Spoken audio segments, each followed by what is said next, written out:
আসসালামু আলাইকুম। সবাইকে স্বাগত জানাচ্ছি আমার দেশ আজকের বিশ্বে। সঙ্গে আছি তাহমিনা তাসির। শুরুতেই জানিয়ে দিচ্ছি সংবাদ শিরোনাম। ওসমান হাদির হত্যাকারীদের গ্রেফতারের গুঞ্জন অস্বীকার করল পশ্চিমবঙ্গ পুলিশ। পাকিস্তানের সঙ্গে চুক্তি লঙ্ঘন করে জলবিদ্যুৎ প্রকল্পে অনুমোদন ভারতের।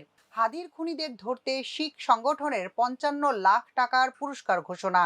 প্রথমবারের মতো অপারেশন সিঁদুরে ক্ষয়ক্ষতির কথা স্বীকার করল পাকিস্তান। এবার যাচ্ছি পুরো খবরে। ইনকলাব মঞ্চের মুখপাত্র ওসমান হাদির হত্যাকারীদের সাহায্য করার অভিযোগে পশ্চিমবঙ্গ পুলিশের স্পেশাল টাস্ক ফোর্স ৫ জনকে গ্রেফতার করেছে বলে সামাজিক মাধ্যমে যে খবর ছড়িয়েছে তা সম্পূর্ণ ভিত্তিহীন বলে জানিয়েছে পশ্চিমবঙ্গ পুলিশ। সোমবার নিজেদের এক্স হ্যান্ডেলের পোস্টটিতে পশ্চিমবঙ্গ পুলিশ অবশ্য ওসমান হাদি বা বাংলাদেশের নাম উল্লেখ করেনি।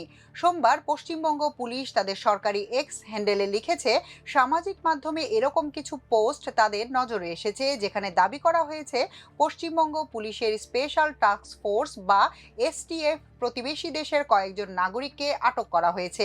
এই সংবাদ সম্পূর্ণ ভিত্তিহীন বলে গুজব ছড়ানো থেকে বিরত থাকতে অনুরোধ জানিয়েছে পশ্চিমবঙ্গ পুলিশ। এদিকে রোববার ঢাকা মেট্রোপলিটন পুলিশ সংবাদ সম্মেলন করে দাবি করেছিল যে ওসমান হাদির খুনিরা সীমান্ত পেরিয়ে ভারতে পালিয়েছে এবং তাদের সহায়তা করার জন্য মেঘালয় পুলিশ ২ জনকে গ্রেফতার করেছে। সেই দাবি আগেই খারিজ করে দিয়েছে মেঘালয়ের পুলিশ এবং ভারতের সীমান্তরক্ষী বাহিনী বিএসএফ। সিন্ধু পানি চুক্তি লঙ্ঘন করে ভারত চেনাব নদীর উপর দুলহস্তি স্টেজ 2 জলবিদ্যুৎ প্রকল্পের চূড়ান্ত অনুমোদন দিয়েছে বলে জানিয়েছে দ্য নিউজ।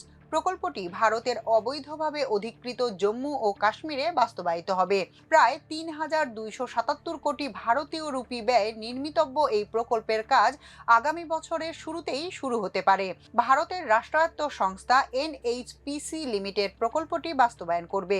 সূত্রের বরাতে জানানো হয়েছে, দুলহস্তি স্টেজ 2 থেকে সর্বোচ্চ ২৬০ মেগাওয়াট বিদ্যুৎ উৎপাদনের লক্ষ্য নির্ধারণ করা হয়েছে।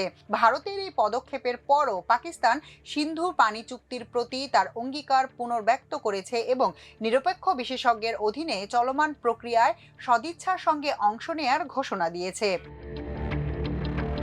ইনকলাব মঞ্চের মুখপাত্র শহীদ ওসমান হাদির হত্যার সঙ্গে জড়িত ব্যক্তিদের শনাক্ত ও গ্রেফতারে সহায়ক তথ্যের জন্য ৫৫ লাখ টাকা পুরস্কার ঘোষণা করেছে যুক্তরাষ্ট্রভিত্তিক সংগঠন শিখ ফর জাস্টিস। সোমবার এক্সে প্রকাশিত এক বিবৃতির মাধ্যমে এই ঘোষণা দেওয়া হয়। বিবৃতিতে সংগঠনটি জানায়, ঢাকা মহানগর পুলিশের প্রকাশ্য বক্তব্য অনুযায়ী ওসমান হাদির হত্যাকাণ্ডে জড়িতরা ঘটনার পর ভারতে পালিয়ে গেছে। এই পরিস্থিতিতে হত্যাকারীদের অবস্থান শনাক্ত, তাদের গ্রেফতার এবং প্রত্যাপর্ণে সহায়ক নির্ভরযোগ্য তথ্য দিতে পারলে ৫৫ লাখ টাকা পুরস্কার দেয়া হবে। এসএফজের জেনারেল কাউন্সিল গুরপতবন্ত সিং পান্নুন আরও দাবি করেন, এই হত্যাকাণ্ডের ধরন কানাডায় শিখ নেতা হরদীপ সিং নিজ্জরের হত্যার সঙ্গে মিল রয়েছে। সংগঠনটির পক্ষ থেকে বলা হয়, এই পুরস্কার ঘোষণার মূল লক্ষ্য হল জনসাধারণের সহযোগিতা নিশ্চিত করা এবং আইন শৃঙ্খলা রক্ষাকারী বাহিনীকে হত্যাকারীদের শনাক্ত, গ্রেফতার ও প্রত্যাপর্ণের প্রক্রিয়ায় কার্যকর সহায়তা প্রদান করা। গত মে মাসে ভারতীয় প্রতিরক্ষা বাহিনীর সামরিক অভিযান অপারেশন সিঁদুরে প্রথমবারের মতো ক্ষয়ক্ষতির কথা স্বীকার করেছে পাকিস্তান।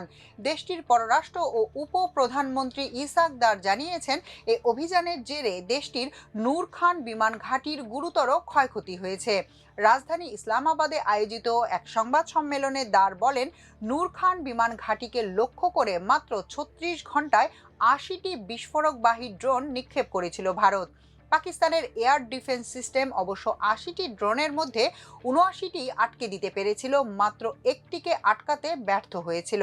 তিনি বলেন, নূর খান বিমান ঘাঁটিতে হামলা করা ভারতের জন্য ভুল ছিল, কারণ এই হামলার পরই পাকিস্তান পাল্টা অভিযানের সিদ্ধান্ত নেয়। পাকিস্তানের পক্ষ থেকে ভারতকে যুদ্ধবিরতির আহ্বান জানানো হয়নি বলেও সংবাদ সম্মেলনে জানান ইসাক দার। এখনকার মতো এ পর্যন্তই। সবাই ভালো থাকুন, সুস্থ থাকুন, থাকুন আমার দেশের সঙ্গে। চ্যানেলটি ভালো লাগলে সাবস্ক্রাইব করুন। আল্লাহ হাফেজ।